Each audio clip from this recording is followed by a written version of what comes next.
Hey guys, my name is Jamie, and let's break down some walls. Now, I first heard about OKJA when I heard that it got booed at the Cannes Film Festival, and this is what really sparked my interest, because some personal favorites of mine that have gone down as classics have been booed by the Cannes Film Festival in the past. This includes films like Pulp Fiction, Inglourious Basterds, and Taxi Driver.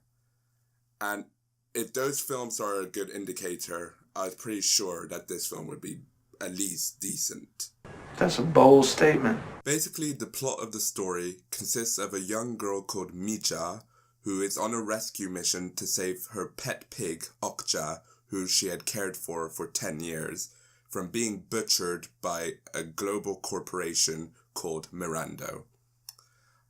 As you can tell, the story itself is quite original and a bit whimsical, very much like the creature itself.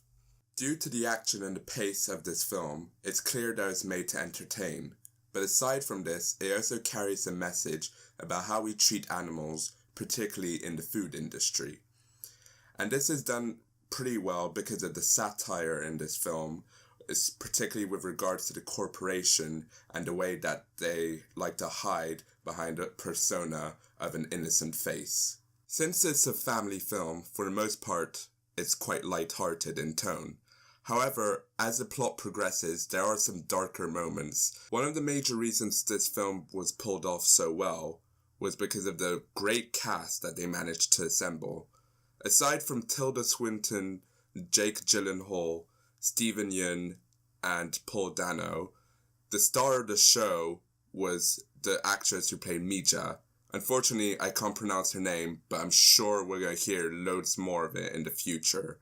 And that's because her bond with OKJA was the heart and soul of this film and the driving force of the story. If you've already seen my review of The Handmaiden, then you'll know I'm a big advocate of South Korean cinema.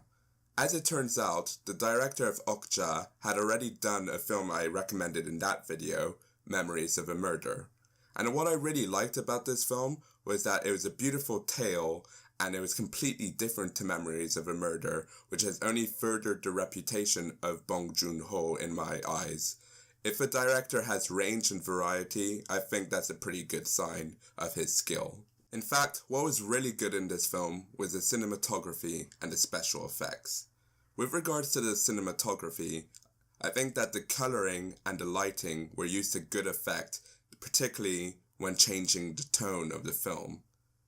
And with regards to the special effects, it wouldn't have been possible without them, since OKJA is a made-up creature, and it's quite interesting to see how they developed this creature with using samples from pigs, from manatees, and hippopotamuses. To tell the truth, there is very little that I disliked about this film. The only thing that really comes to mind is the fact that the villains in this film were very much like pantomime villains. And this may very well be because the target audience was children, and also the fact that there was some satire involved. So it's something that isn't unacceptable. Overall, I thought that was a pretty good family film that was well made, but I wouldn't necessarily want to see it again. That's why I'm going to give it a 7.